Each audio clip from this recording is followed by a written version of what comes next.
My name is Louis Genoffy. I'm a switchman in the Los Angeles yards. This is our new television set. Looks pretty nice, doesn't it, Lily? But do you remember the one they delivered all smashed up? Do I remember? I'll never forget it. We'd invited a whole group of friends over to help us celebrate. I baked a cake and made sandwiches, and no television set. And I was going to be allowed to stay up late, but when it came all broken up, I had to go to bed. Let me tell you the whole story. It started on payday, a couple of months ago.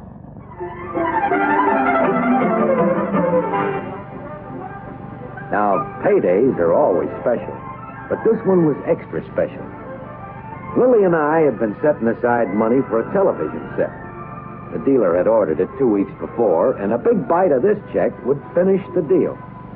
I told the boys, this is the check that buys that 21-inch console.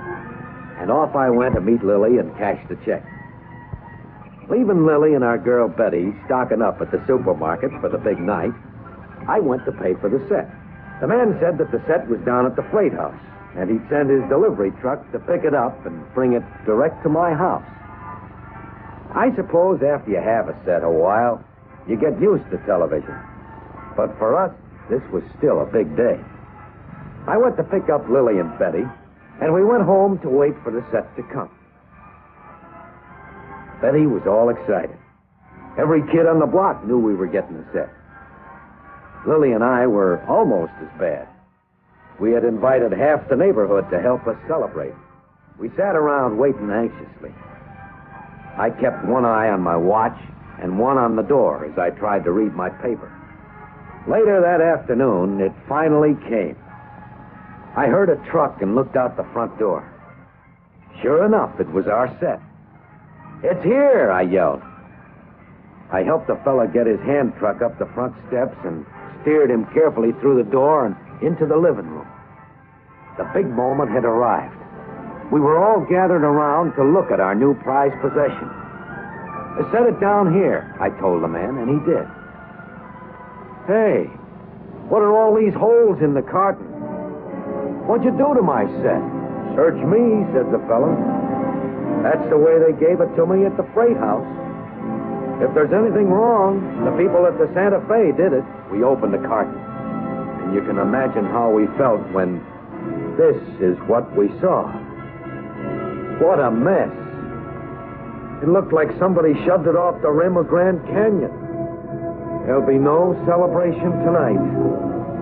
The big day turned out to be a big bust. The next day, I put them all away like they had eggs in them. I couldn't get the picture of that television set out of my mind. But to tell you the truth, what was really eating on me was a crack one of the neighbors made. He said, how do you guys keep your customers if you deliver stuff like that? Well, how do you answer a question like that? What about the folks in Chicago who made the set? Why should they keep shipping Santa Fe? There sure must be a lot of delicate work in making a television set. All the wires and tubes and connections. The manufacturers must get mad at us if we rough up that big picture tube and those expensive cabinets. And if his dealers complain that we smash some of their sets, wouldn't he start thinking about shipping them some other way? And as long as I'm asking questions, let me ask another. How did a set that left the factory in perfect shape like this get all banged up when it was turned over to us? I don't know the answer to that question exactly, but I could guess at a lot of things that could have happened. You don't work for Santa Fe for 17 years without hearing about loss and damage and seeing some of the things that cause it. The damage could start right here at the freight house. It's checked in and headed for the tow-veyor. Maybe the stoneman is a fellow who usually does a good job, but when he takes this load for his block, he may not be keeping his mind on his work. Maybe he was still thinking of something else when he stowed it in the rough freight end of the car. Don't ask me what he was thinking about when he did this. Maybe that's how it started. I don't know. Maybe he stowed it right. Anyway, the car with my set in it is in a cut headed for the train yard.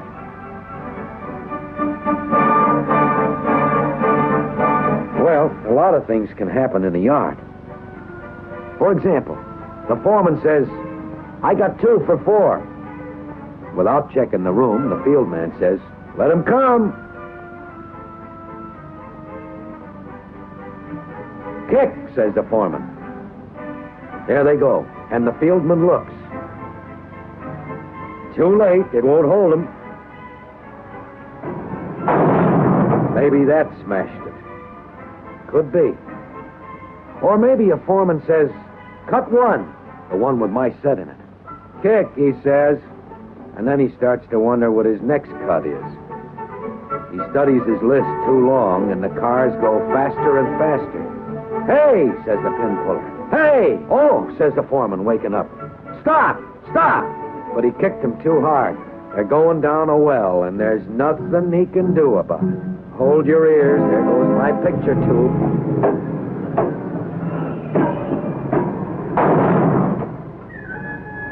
Maybe it didn't happen in the yard. Maybe it happened on the road. Maybe some engineman grabbed her by the neck and took off in too big a hurry. He gathers up the slack in a rush, and my set takes another wallop.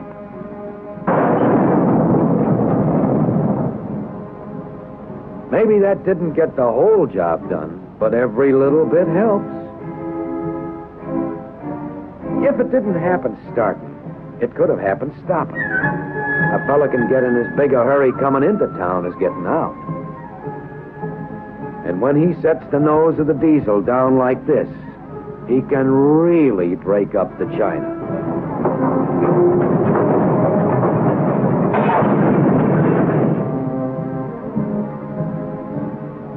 When they were making up the train again, maybe the fieldman was standing out where he could relay the foreman's signals around the curve.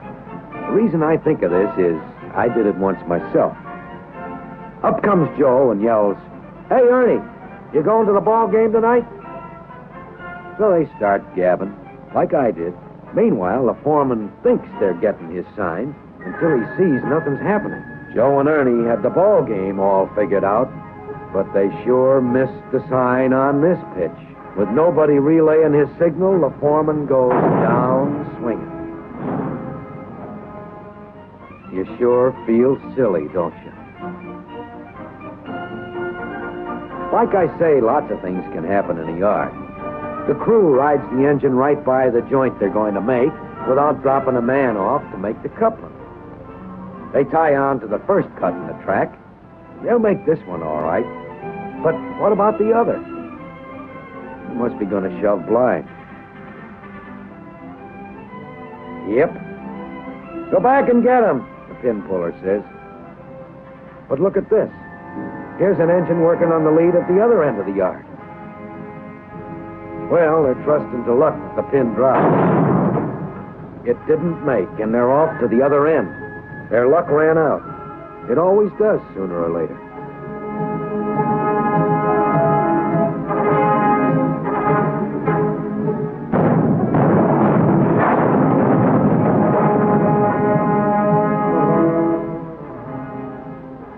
Or suppose some other fella goes after a switch with the wheels close to the points. We could have told him he didn't have time to make that one.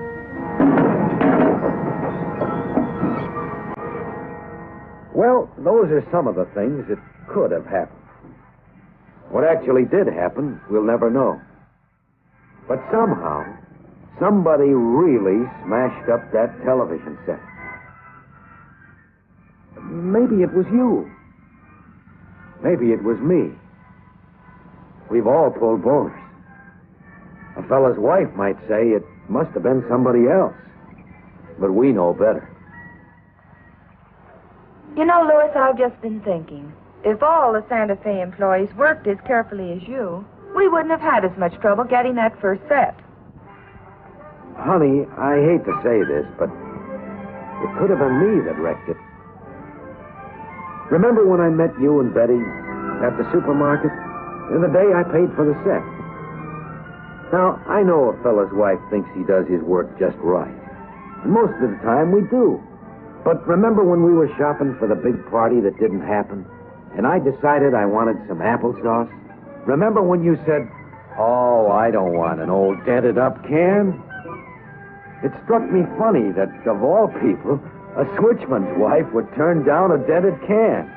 But now, after the broken set and that question, how do you keep your customers when you deliver that kind of stuff? Maybe it isn't so funny. Maybe if we could look inside that car when we switch it, we'd always handle it the way it should be. And never let it hit like this.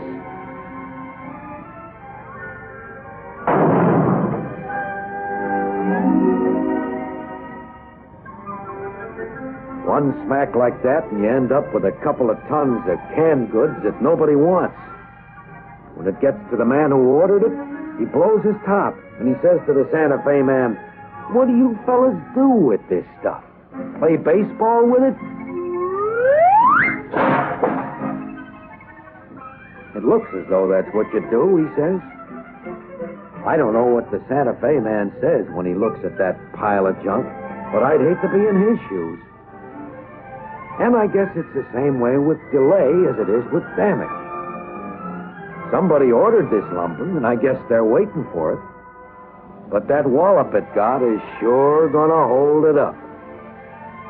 Come to think of it, I suppose somebody's waiting for all those shifted see sitting around on the rip track. No question that most of us do a pretty fair job most of the time. We have our mind on the job, and we're doing the job right. Oh, there may be a few who aren't, but most of the things that go wrong come from unintentional mistakes. Now, this won't do the Journal any good, but it sure took the squeak out of Sam's shoe. Of course, Sam's partner discovered his mistake and oiled the box. But suppose he hadn't. Maybe this could have happened. "There's one smoking," the brakeman says. "Hot box! Hot box!" "Stop her," says the conductor. "We've got a hot one." At best, a trainload of perishables is going to be standing still while they fix the box. And if the brakeman hadn't spotted it when he did, we might even have a train in the ditch. Even I can figure out that fellas who ship perishables don't like any kind of delay. It's that question again of how do we keep our customers if we don't do our job right? It's the same deal with livestock. They're perishable, too. Delay can shrink them. And if we don't feed them and water and rest them when we should, it's a cinch they don't get to market in good condition. And, of course, nobody wants to rough-handle livestock. We handle a lot of cattle in California, but we don't see too many grain cars. It's the boys in the Middle West who really move grain during the harvest. They tell me that you can inspect a car from top to bottom before you cart it for grain, and you can put up a grain door that's really grain tight. But it don't mean a thing if you let it hit at 7 or 8 miles an hour. That's still gonna put the grain on the ground.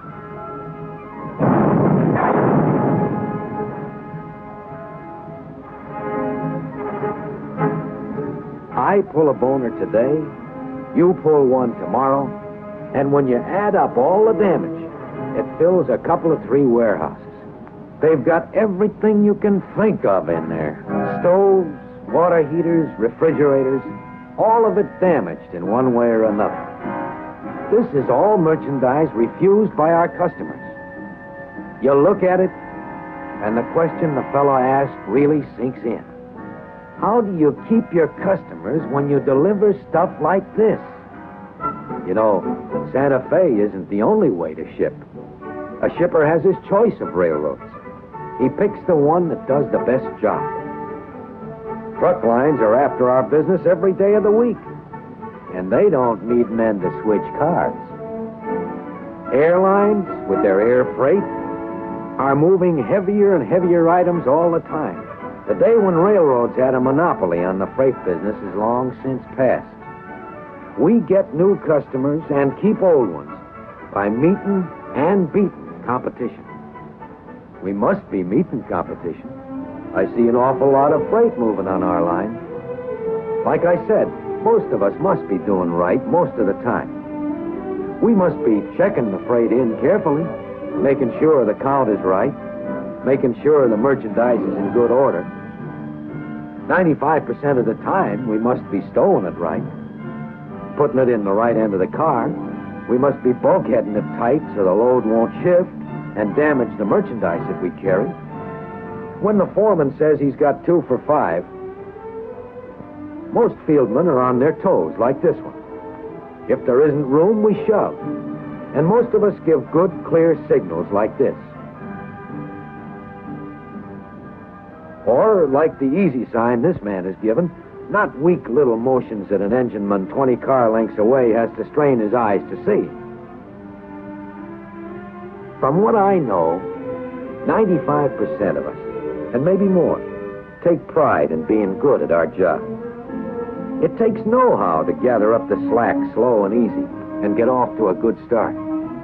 In fact, it takes a lot of know-how to be a first-class railroad man, no matter what your job is. And we all take pride in doing a job the way it should be done.